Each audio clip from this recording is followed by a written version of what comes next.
You guys have a seat. It's not every prayer that I like lead with the sermon, but it is what happens, what came out. I want to thank Kyle David Crowder Jr. Brabham for leading us on the keys. That was wonderful, man. That was good. Man. So we're going to be in Genesis 37. If you're going to follow along in your Bible, I invite you to turn to that, Genesis 37.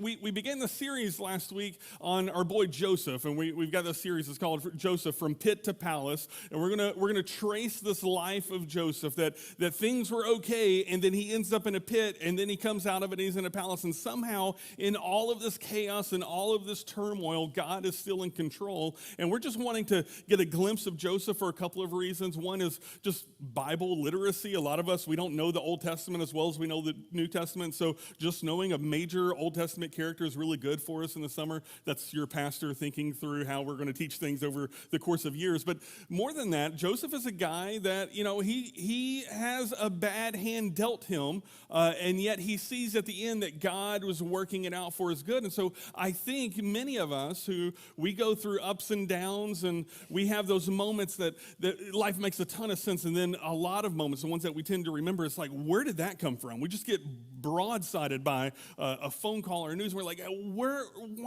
wasn't I prepared for that? Where was God in that? And what we said last week is that from broken beginnings, God writes beautiful stories. It is the way of every story that is going to have a broken beginning. The question is can we see a beautiful story come out of it? And in the hands of our God, in the hands of the Lord Jesus, broken beginnings can become beautiful stories. And so we began looking at Joseph's broken beginnings. He has some brothers that are, they're brothers, right? They didn't get along. They had their tiffs, just like normal brothers, except it gets all murdery at some point. They hated him. Joseph's brothers hated him. It says 3 times last week in just a few verses. I think it's like 11 verses we looked at last week. 3 times they hated him. They couldn't speak peacefully to him. They hated him. Like it was just over and over again that these brothers did not like Joseph, and yet we see a dad who does nothing about it. He doesn't address the dysfunction because his dad didn't address the dysfunction and his dad's dad didn't address the dysfunction. And what we see in the story of Joseph at the end of Genesis is this major family in the Old Testament, the family of Abraham and then Isaac and then Jacob and now Joseph down that line. That family has the same problems generation after generation, mostly because the generation that was aware of it didn't do anything about it. And we're going to see today that one of the reasons that they didn't do anything about it is because it turns out some families' dysfunctions, while unpleasant, can be useful to people in the family. And so we're going to look at that in a moment. Let me ask you, have you ever had a capital D day, like the day? Now I'm not just talking about a day where things went bad. I'm looking for like moments in life that as it was happening, you knew from this moment forward, nothing will ever be the same. If we lived in,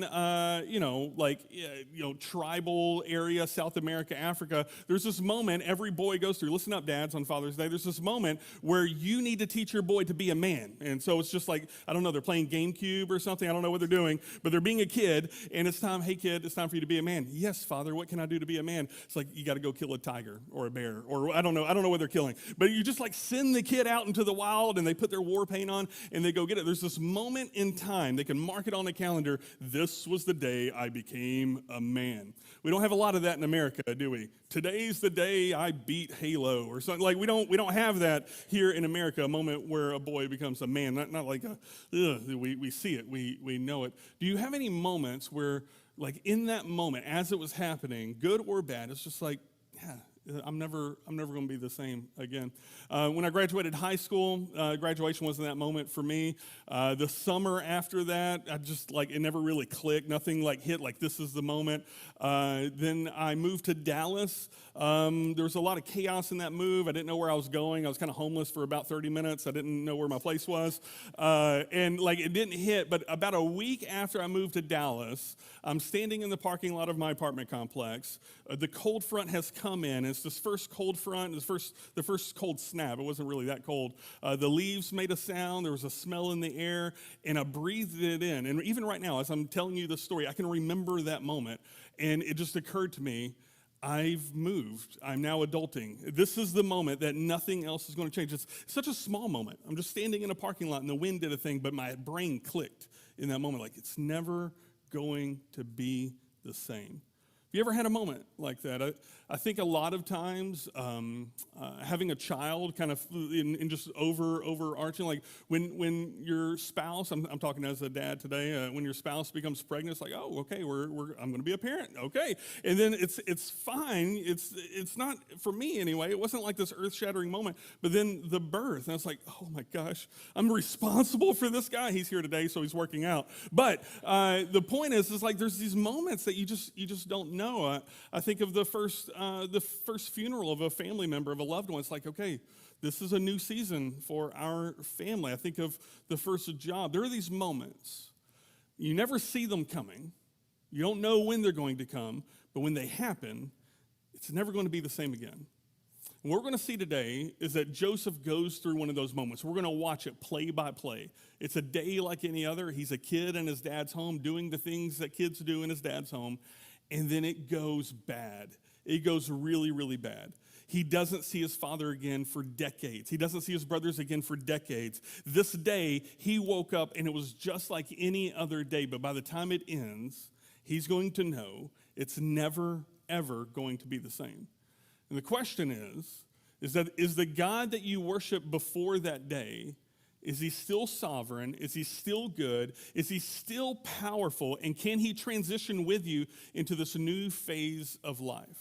Just popped in my head, it's not in my notes, but one of the shortcomings in American Christianity is that we have a Christianity that is extremely vibrant for kids and extremely vibrant for teenagers, but then when they transition into adulthood, there's not a lot of people trying to help them figure out, like, your God is going to transition you into this new phase of life, and there's a lot of confusion, like, well, I'm 25 years old now, and so the God who, like, ate, pies or whatever, I don't know, like the things that we do in youth ministry, they don't work at 25 and they shouldn't. But our faith, if we let it mature with us, will carry us through. So Joseph, we're going to see that his faith matures with him. If you will, let's look in chapter 37. Genesis 37, verse 12 is where we'll start. If you remember last week, Joseph is having some dreams. He tells his brothers the dreams, and 3 times they say that they hate him. They just can't stand the guy, okay? And so his dreams have been getting in the way. Verse 12 says, now his brothers went to pasture their father's flock near Shekem. Now, the first people who were reading this book as it was written would have just gasped right there because they would remember Shekem. Let's talk about Shekem for a second. Shekem has appeared in the Bible already at this point. This is now the 3rd or 4th time that it has appeared. Shekem is one of the first places that Abraham stopped whenever he came into town, like God's leading him into the promised land. So Abraham set up an altar, so we're going to worship God in this spot. Oh, that's a good positive thing. Shechem is also the place that Joseph's sister Dinah was assaulted by a man, and then nobody did anything to respond to it. Dad didn't do anything to protect daughter, and so Joseph's brothers, Levi and Simeon, they decided we're going to take matters into our own hand and just commit genocide over all the men of Shechem. All of military-aged men have already been murdered by Joseph's brothers in Shechem, okay? And so now the author is saying, well, they went over to Shekem to just like let their flock graze for a while. I was reading about this. It's like, what would that look like? You are a part of the I don't know, the kill squad or whatever, like who did this horrible thing in Shekem, and then like a few months later, you're just like, I'm going to bring my goats through here, and I dare somebody to say something. And so there's some writings about this. Like some people are assuming that the brothers are kind of leveraging a little bit of like a conquesty moment. Like by the rules of conquest, I've slaughtered all of your people. And this land is now mine. And so they're sort of flexing their power a little bit. I don't know. They're 50 miles away from Dad at this moment. I think there's some better grazing lands in that 50 miles. I don't know if you've ever had to walk 50 miles. It takes a minute. Okay, you're looking at 5 or 6 days of just walking. These brothers walked the 5 or 6 days to Shechem. Maybe there were better pasture lands. Maybe they just wanted to show off how strong they were. Like, this is my territory now. Who knows? But there's some jerks in these brothers. Verse 13, and Israel said to Joseph, remember, Israel is also Jacob. He has a nickname. And Israel, Jacob, said to Joseph, are not your brothers pasturing the flocks at Shechem? Come, I will send you to them. And he said to him, here I am. Joseph's like, here I am. He raises his hand. Yes, Father, I will go for you. I would love to go check on my brothers. This would be wonderful. I wonder what Jacob's thinking right now. Like, what's he worried about going on in Shechem? It's like, golly, man, last time my boys were there, had a big international incident. We had to get the embassies involved. Maybe I'll send Joseph, the puny one that everybody hates, to go check on them. Another reason that Jacob would probably send Joseph to go check on them is because one of the reasons why his brothers hated him is because every time his brothers acted up, Joseph was the tattletale. Joseph would come and be the ones like, Father, I saw them doing this thing in the field that they shouldn't do. Ha, ha, ha, get them, Dad. And would sit back and probably maniacally do this like all little brothers and sisters do. Like, yes, get them. And his brothers just hated him for it. And so here's Jacob. Why is Joseph not with his brothers? All the other brothers have gone to tend to the flocks. Jacob sees Joseph sitting at the house by himself, and instead of thinking, oh, there's dysfunction in my family, he thinks, this could be useful. And he sends Joseph to go check on his brothers. And Joseph's like, yes, Father, I would like to go. Verse 14, so he said to him, go now, see it is well with your brothers and with the flock. First, the brothers. Go make sure your brothers aren't in any trouble, and, check on the flock, and bring me word back. Even Jacob, in this moment, is telling Joseph, here's what I want. I want you to make sure your brothers aren't acting up.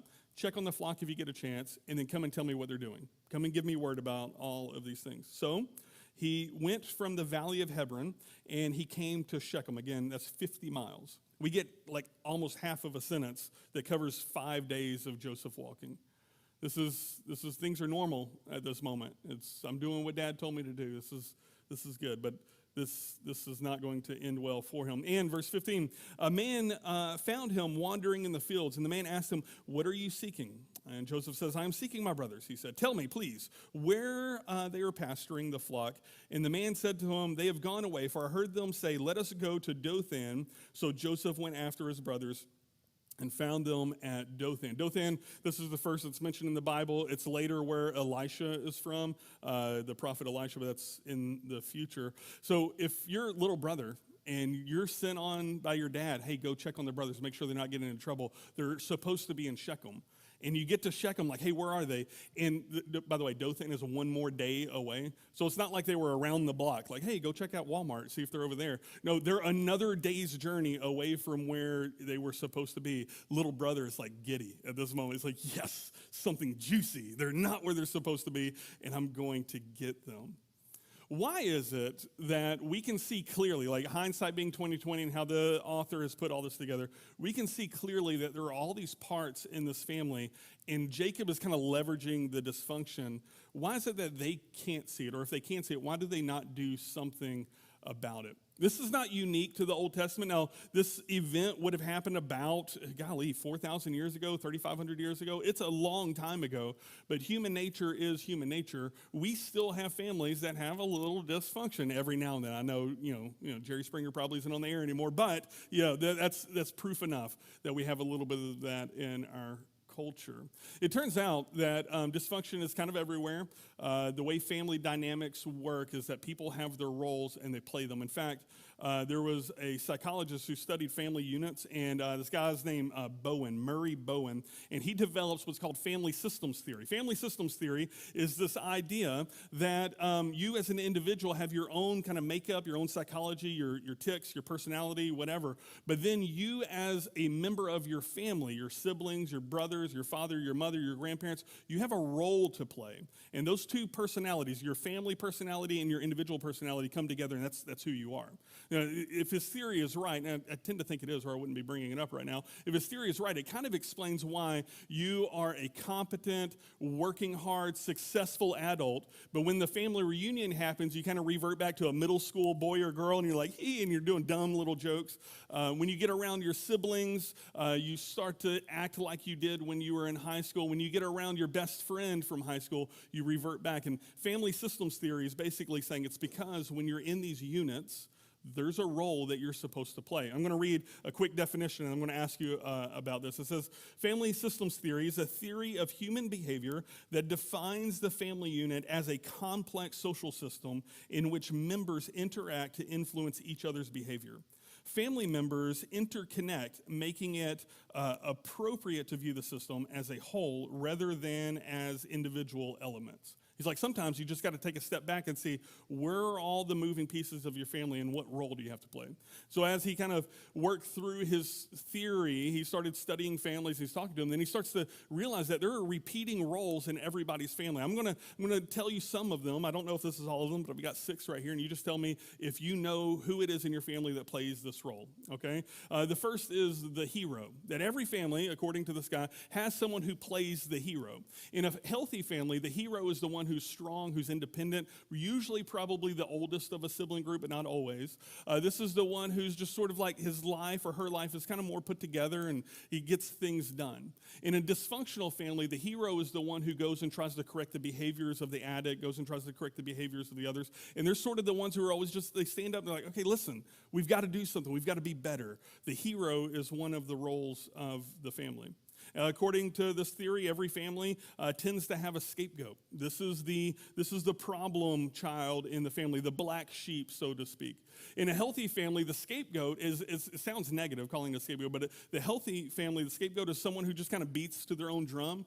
All the other family members love pasta. This guy is like, I'm steak, I'm a vegetarian, like whatever. Like it's just, the whole family is an Astros team, and this is the one Rangers fan, okay? It's like the scapegoat in the family is the one who's like, I hear the rules of the family, but I'm gonna do my own thing. In a dysfunctional family, the scapegoat is the one who is the problem in the family, that the family frequently meets on and has to try to fix or help or solve this person's problem. And this person may become an addict in a dysfunctional family, and then the whole family is like constantly having to work on him or her. Another person in the family is the caretaker. This is usually it's the oldest daughter in the family, but not always. This is the one who goes and like make sure that dad is okay and make sure that mom is okay, is constantly trying to be there to sit with the person and to meet their needs. When someone in the family is sick, this is the sibling who's bringing you the chicken noodle soup first. They're the first ones to know that something is going on. And in a dysfunctional family, they become enablers and codependent and try to fix things that aren't theirs to fix. They try to become the Christ, so to speak. Then you have the lost child. This is the one who just goes and like leaves and does their own thing. You have the mascot. This is the class clown. This is the one who always makes the family joke. I'm speeding up a little bit. And then you have the mediator. The mediator is the one who sits in a family. It's like, okay, let's get everybody together and let's talk this out. Jesse, why are you bringing up all this family unit stuff, all this psychology stuff? Because I see Jacob utilizing the dysfunction of his family to accomplish his own goals. I want to control my sons, but instead of me going and actually addressing their sins and trying to teach them as a father should teach them, I'm going to use the roles in this family. Joseph, you're the tattletale. Go and get them. Here's the beauty of this. I don't know if I saw some smiles like, oh yeah, that's Bill in the family as we were going through. First, it's not helpful to call Bill the scapegoat, like to his face, first of all. Second of all, if you're a follower of Jesus, all of this theory stuff is just, it's immaterial mostly, because if you're a follower of Jesus, you're in the new family of faith of Christ. You're an adopted son and daughter of Christ. The role that your family requires you to play, whether it's functional or dysfunctional, is optional to you as a follower of Jesus. You can choose to operate as a son or daughter of Christ and be a better fulfiller of what he has for you. Hey, Joseph, your brothers are gone. Last time they were over there was trouble. Go check on them. Tell me what they're doing. Oh, yes, Dad, I'm going to go. And so Joseph packs up and he heads to Dothan, verse 18. They saw him, that's the brothers, they saw him from afar, and before he came near to them, they conspired against him to kill him. That is not a euphemism. They were really going to kill him. And you're thinking, oh, really though? Yes, they've slaughtered an entire city at this moment. Just to kill their own brother really wouldn't be that big of a jump. They wanted to kill their brother. When they see Joseph on the horizon, they get together and have a little powwow. Hey guys, y'all ready to kill him?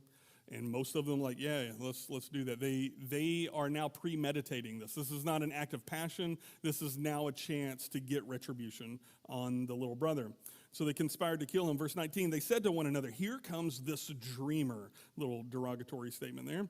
Come now, let us kill him and throw him into one of the pits. Then we'll say that a fierce animal has devoured him, and we'll see what will become of his dreams. So we even see in this that the biggest problem that they have is this guy's dreams. I don't like your dreams. I don't like what you're saying. Here comes this dreamer. We're going to kill him, and that's going to stop these dreams from happening. They said, we're going to throw him into a pit. In the desert, they would dig out these big holes and kind of put them like limestone or something to kind of coat them. They could fill them with water, and when the rain comes, so we collect water. They're called cisterns. And so their plan is to find one of those big pits, one of those big cisterns. It holds, I don't know how many gallons. It would be, some of them in Jerusalem are about the size of this room, 20 feet by 20 feet, which is this room. I don't know what the dimensions are here. Jason would, 20 by 40. Anyway, think of this room, big pit, okay, full of water is the idea. And they're just like, hey, we're going to throw him in there. And they've already premeditated their alibi. Listen, we're going to tell Dad, just like a goat killed him or something, like some wild animal. We don't know what kind of wild animal, but a wild animal got him, right? That will work. Listen, real quick. We said last week we knew that these brothers were walking blind because they had hate in their heart for their brother. Remember that? Their sin had gotten so corrupted in their heart. Not only do they think it's okay to kill their brother, but before he has a chance to make it to them, I mean, we're talking seconds or minutes, not only have they conspired murder, but they have a plot, they have an alibi, and they already know what they're going to tell Dad. This was a really fast-moving train of thought that they were going through. You need to have somebody in your life who can point at you and say, whoa, whoa, whoa, pump the brakes. You've taken that too far. You need to have people in your life that can do that. These brothers, that train took off. But luckily, there was somebody who had half of a little bit of a brain cell left. Reuben is there, and he's the oldest of all of the sons. He's the firstborn son of Jacob. I'm assuming Reuben, though he has his problems that we talked about last week, I'm assuming Reuben was the one who kind of had it put together. He was the leader of the family. He should have been as the firstborn. Reuben says this, verse 21. But when Reuben heard it, he rescued him out of their hands, saying, let us not take his life. Guys, come on, let's not kill him. That's a bad idea. Let's not kill him. And Reuben said to them, shed no blood. Throw him into this pit here in the wilderness, but do not lay a hand on him, that he might rescue him out of their hand to restore him to his father. He didn't say that last part out loud. His plan is, hey guys, listen, if one of us kills him, like the blood is going to be on that person's hands. Like if all 10 of us, 8 of us, however many it is, just throw him in this pit, eventually he's going to die. He'll drown, or something will happen. He'll die of starvation, and then none of the blood is on any of our hands. It just sort of happened. What are we going to do? But my plan is, Reuben's plan is, he's going to come back later after everybody's gone and rescue his brother and get him out of this situation.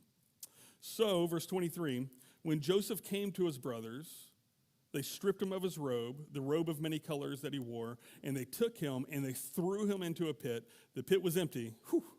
Really, really lucked out there. And there was no water in it. So it's a big empty pit. They threw him in. They stripped him of his clothes, took his coat. They acted on this. I don't know if you've ever had some like bad decision-making skills in life. Like you get like butterflies in your stomach when you do something dumb. You're like, oh man, I gotta own this, and I've got to tell Dad, and I just don't want to. I wish I didn't do this. We've all made knuckleheaded decisions. Yes, I'm not the only one. We've all made a mistake? Okay. Usually when I make a mistake, I immediately get my stomach all twisted up over it. Not these guys so much. They got hungry. It's time for a snack. Verse 25, then they sat down to eat. And looking up, they saw a caravan of Ishmaelites coming from Gilead with their camels bearing gum, balm, and myrrh, and on their way to carry it down to Egypt. They see Ishmaelites and like, hey, got this idea. I'm going to talk to you about who Ishmaelites are here in a moment. Then Judah, I believe the second brother of all of them, said to his brothers, what profit is it if we kill our brother and conceal his blood? He's like, come on, guys. There's got to be a better way to take care of this Joseph problem of ours. Let's not kill him. Apparently, Reuben's already left. Like, he's not there to, like, corral the bad ideas anymore. He says, come, let us sell him to the Ishmaelites, and let not our hand be upon him, for he is our brother, our own flesh. Yeah, Reuben was right. He is our brother. We shouldn't kill him. Let's sell him as a slave. Like, the logic here is terrible. This is somebody should do something. Somebody should say something. But his brothers didn't do anything. They listened to him. Then, verse 28, the Midianite traders passed by, and they drew Joseph up and lifted him out of the pit and sold him to the Ishmaelites for 20 shekels of silver. They took Joseph to Egypt. They have now sold Joseph into slavery. Real quick, the Ishmaelites and the Midianites, this is a little Bible study tip for the Bible nerds in here.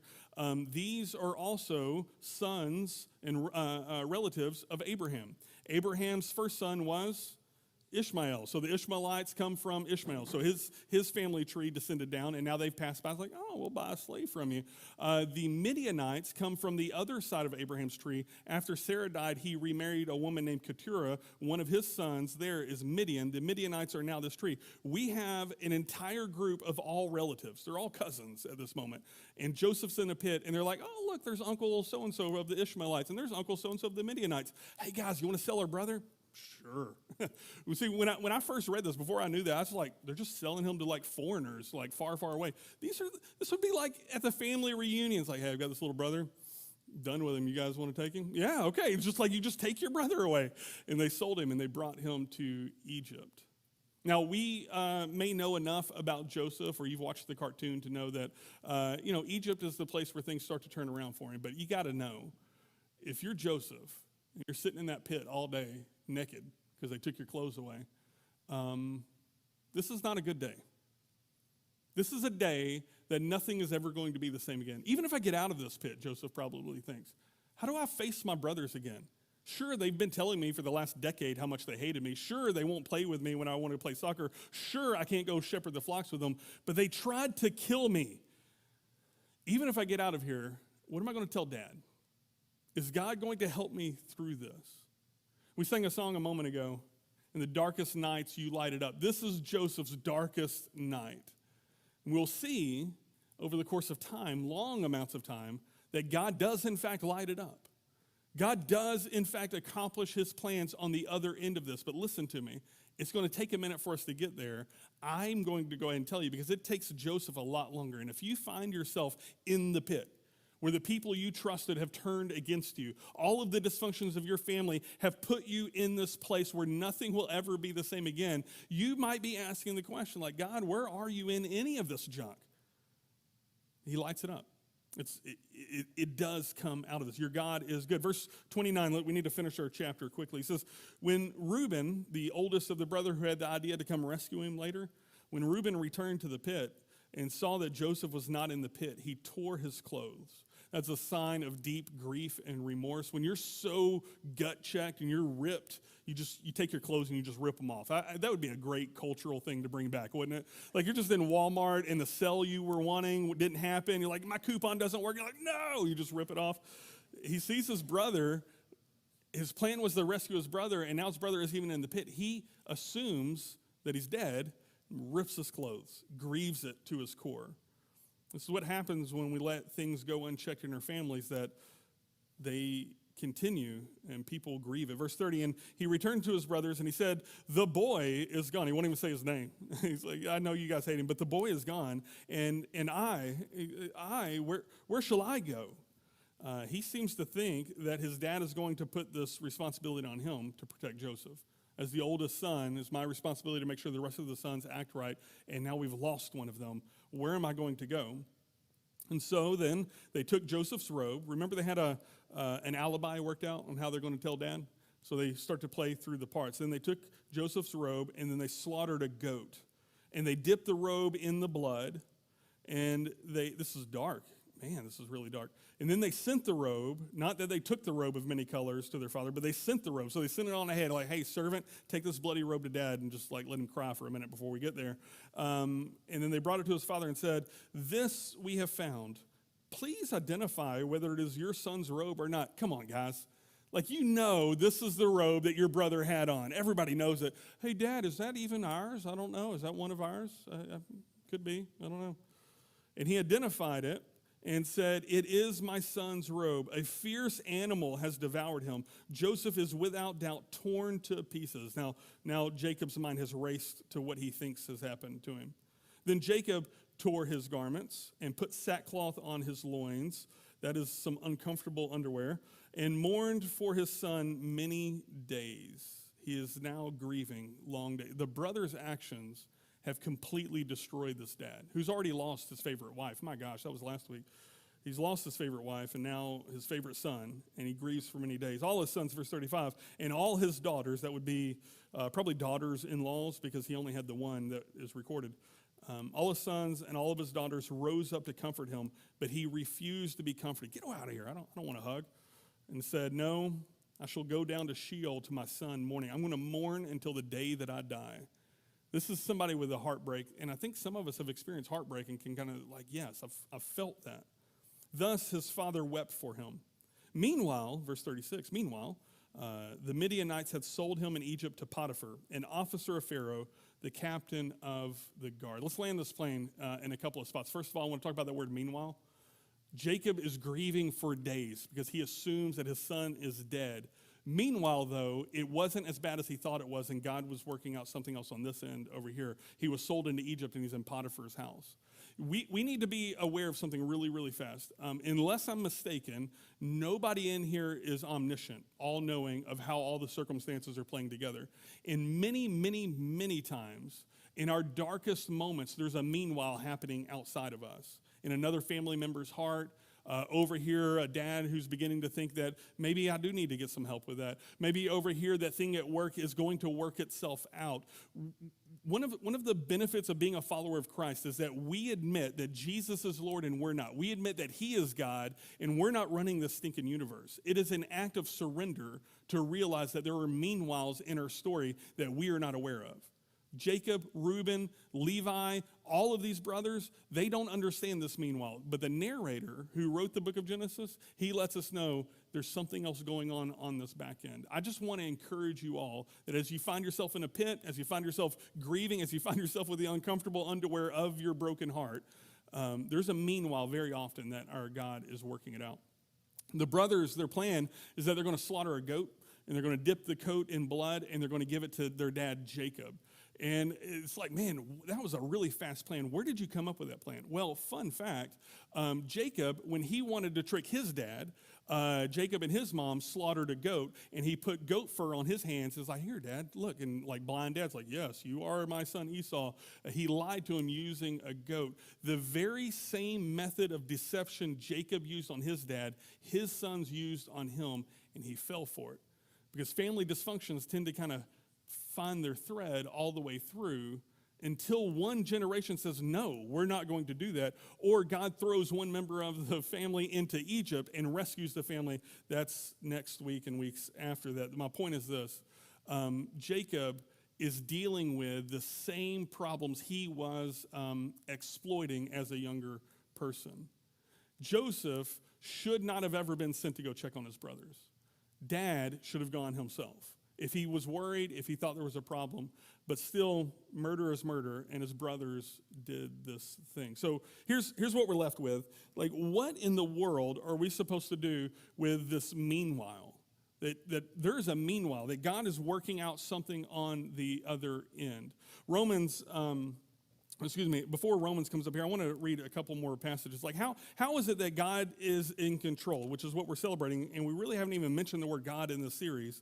Like, how can God use the brokenness of other people? The psalmist in Psalm 77, this won't be behind you, but 76:10 says, surely the wrath of man shall praise you. The remnant of wrath will be put on you like a belt. The psalmist is saying, the things that men do to be wrathful and evil, God, you are bigger than that, and you can use that to accomplish your own things. Now, this is a theology of God's sovereignty. Like, how is it that bad things happen to me and God is still sovereign? Well, it turns out that in the free will of the world, he allows the brothers to act sinfully, but his ultimate plan is that Joseph will redeem his family. He could have done it differently, but because of the brother's sin, Joseph ends up in Egypt, but God still finishes his story the way that he wants. Listen to this. In Isaiah chapter 14, the book of Isaiah, he's a prophet. He's trying to explain to them, hey, we're about to be conquered by Assyria. Just know that God knows this. But God is going to use Assyria to accomplish his goals and then later judge Assyria for doing it inappropriately. Chapter 14, verse 24 says this, the Lord of hosts has sworn, as I have planned, so shall it be, and as I have purposed, so shall it stand. says, I don't care how bad Assyria is going to be. What I want to get done will eventually get done. What the Lord wants to get done in your life, the promise is he's going to get done in his life. And you don't have a person in your life that is evil enough to undo the plans of our God, which is why Romans, and this will come up behind us, Romans 8 is so important here. Because we use this verse so often